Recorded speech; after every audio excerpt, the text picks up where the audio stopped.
રચીને કાને સિંધ્યો જીવન રાય, એને રસ્તે ચાલે એને મટે અંતર જાય। પેલે રે અધ્યાયે અર્જુન સામે લડવા જાય, ધર્મની રક્ષાને કાજે બાંધવ હણવા જાય। સગાવાલા દેખી એના દુલ થાય, નથી રે લડવું રે કદી છત્ર એકા થાય। બીજે રે જન્મ મૃત્યુ સખા નથી તારે આ, જન્મ્યો તે મરવાનો એ તો નિશ્ચિત વાત, આત્મા તારો અમર રહેશે નથી એની વાત। ત્રીજે બે અધ્યાયે કે છે કર્મ તારું કર, કર્મ વિના દુનિયામાં થશે કોઈ પર। કામ તારી બુદ્ધિ છે વસે ને કર, કામ બસ ખાતા તારા ખોટે પાકના કર। ચોથે બે અધ્યાયે વાલો વચનમાં બંધાય, ભક્તો કેરી રક્ષા કાજે જરૂર કાય। સદાને કાજે કર્મ છોડી નિર્ણયમાં બંધાય, સાચી શ્રદ્ધા એ રાખી સોંપી જે કાય। પાંચમે અધ્યાયે કે છે ભોગવીને ત્યાગ, દોષ તારા છોડી દેજે રાગ।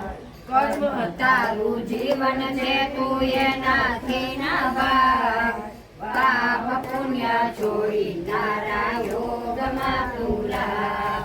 છઠ્ઠે અધ્યાયે કૃષ્ણ સમજાવે સંન્યાસ, સુખ અને દુઃખ પેલા છોડી દેજે ન્યાય। સર્વ પ્રત્યા થઈ તાજે મને બસ, કર્મ તારી સાથે રહીને કાઢી લેશે કર। સાતમે અધ્યાયે કે છે ભક્તિ મારી કર, રાગ દેશ છોડીને તું શ્રદ્ધા પાકી કર। સર્વે ભક્તોમાં મારો જ્ઞાની રહેશે પર, જેવા રૂપને ભજે તેને થાય તેવા દર્શન। આઠમે અધ્યાયે કાનો કે છે બ્રહ્મની વાત, અહંકારો ત્યાગી મને પામી લેશે સર।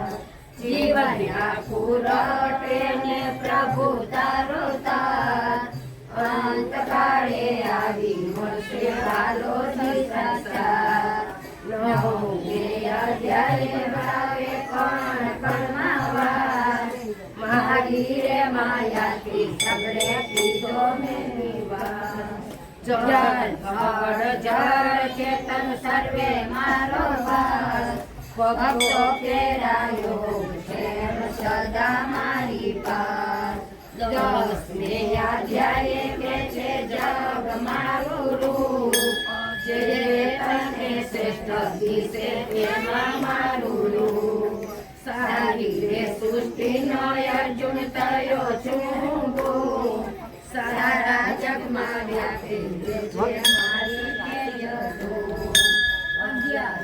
અધ્યાયે આવે કે જગમાય કાંતિ એની અદભુત રૂપ, સારી સૃષ્ટિ દે મારી દિશે છે આનો, કર્મ કાર શક્તિ છોડી પામીશ મારું રૂપ। બારમે અધ્યાયે કે છે ભક્તિ કેરી વાત, કર્મ તારા અર્પણ કરી બુદ્ધિ તારી આ। સ્વાધ્યાય જોડે તારી ઈચ્છા વસરા, કર્મ ફળની આશા છોડી મન ચરણે રાખ। તેરમે અધ્યાયે કે છે તન તારું ક્ષેત્ર, આત્મા તારો તેજ મારું નેત્ર। સંભાળે પેલા રાખો ખુલ્લા નેત્ર, ઉદાર આત્માનો થશે ઉજાળા છે ક્ષેત્ર।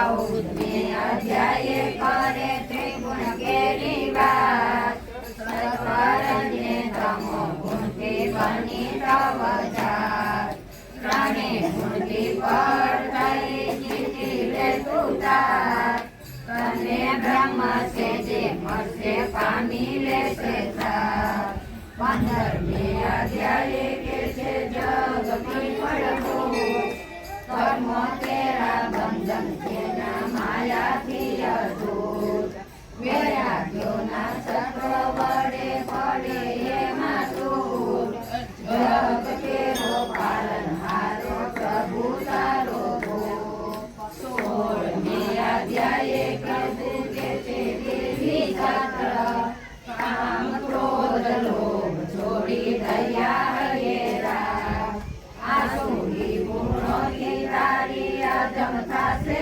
જાત આત્માના ઉદ્ધાર કાજે ઘસી દેજે જાત 17મી અધ્યાયે કરે શ્રદ્ધા કેવી વાત જેવી જેની શ્રદ્ધા બેસે તેવી તેની જાત સત્વગુણની ફળ છોડી સંસારને જોડાય હરિઓ અસર એ છે જીવન કેરો સૂત્ર 18મી અધ્યાયે કે છે ત્યાગ કેરો મર્મ કર્મ તારા છોડવામાં નથી ત્યાગ ધર્મ કટરા કેરો ભાવ છોડી સંભાળી લે કર્મ કર્મ કરતા જે છૂટે એ છે તારો ધર્મ ભૂલી જાતા અર્જુન ચરણે જાય મોહ કેરા પડદા તૂટ્યા સામે લડવા જાય જે કોઈ ભક્ત ચરણે જાય ધરે વાલો ભાઈ નદી તારે ચરણે આવી ભિખારી દેખાય ગીતાને પેરું પ્રણામ ધરતી માતાને પ્રણામ ગીતાને બીજું પ્રણામ માતા પિતાને પ્રણામ ગીતાને ત્રીજું પ્રણામ ગુરુદેવને પ્રણામ ગીતાને ચોથું પ્રણામ ચારે વેદને પ્રણામ ગીતાને પાંચમું પ્રણામ પાંચે પાંડવને પ્રણામ ગીતાને છઠ્ઠું પ્રણામ 56 ભોગને પ્રણામ ગીતાને સાતમું પ્રણામ સાતે સાગરને પ્રણામ ગીતાને આઠમું પ્રણામ આઠે બારને પ્રણામ ગીતાને નવમું પ્રણામ નવકુળનાગને પ્રણામ ગીતાને 10મું પ્રણામ દસે અવતારને પ્રણામ ગીતાને 11મું પ્રણામ એકાદશીને પ્રણામ ગીતાને 12મું પ્રણામ 12 મેઘને પ્રણામ ગીતાને 13મું પ્રણામ 13 તેજને પ્રણામ ગીતાને 14મું પ્રણામ 14 રત્નને પ્રણામ ગીતાને 15મું પ્રણામ 15 કીર્તિને પ્રણામ ગીતાને 16મું પ્રણામ 16 ગોપીઓને પ્રણામ ગીતાને 17મું પ્રણામ 17 ઋષિને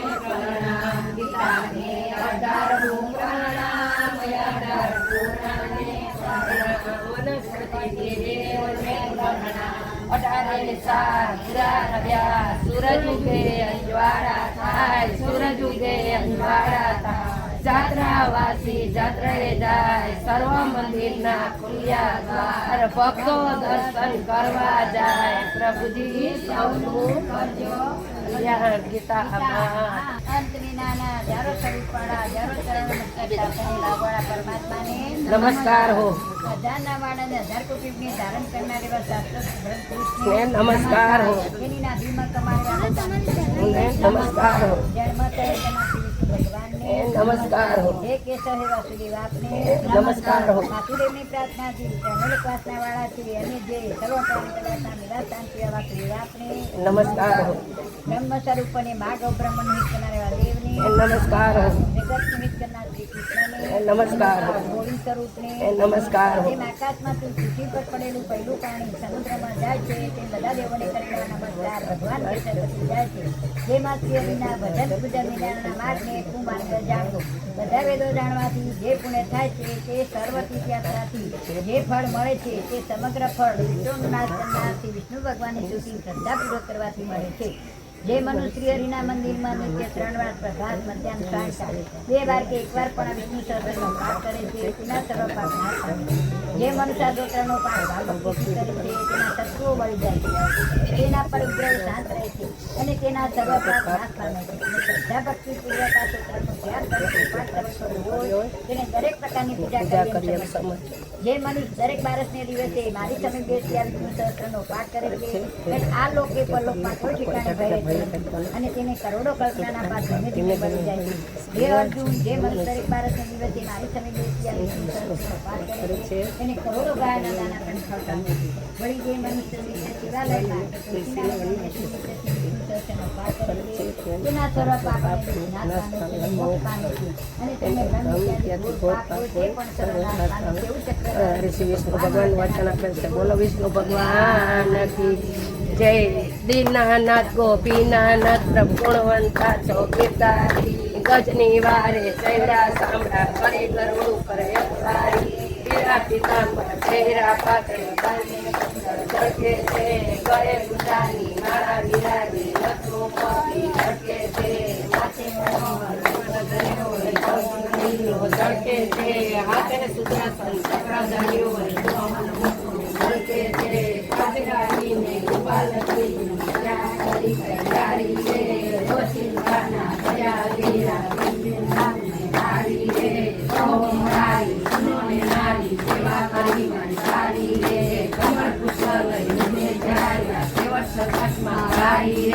સાગર તીરે ઉભા સાંભળા સુદર્શન નારી રે સૂત્ર કહીને ગજરે ઉતારી મારી રે અંત સમયની બધી સુને સ્વીકારી રે ચક્ર કહીને મત કહીને સ્વતંત્રી રાખો હારી રે રામ કહેતા બ્રાહ્મણ કહેતે અક્ષર સારી રે પાપની વાર જો પાપ કર્યા જતની નારી રે અંત સમય પ્રભુ આવજો સાગરના રે વાસી રે શ્રેષ્ઠ પર સયન ચિતા અલ્પેલા ચોલાની રે તેજ સમયે ત્રિપુરા તુલસી ચરણી ઉદાસી રે મારી કરણી સામુ જય ન જોજો જમની આશીર્વાદ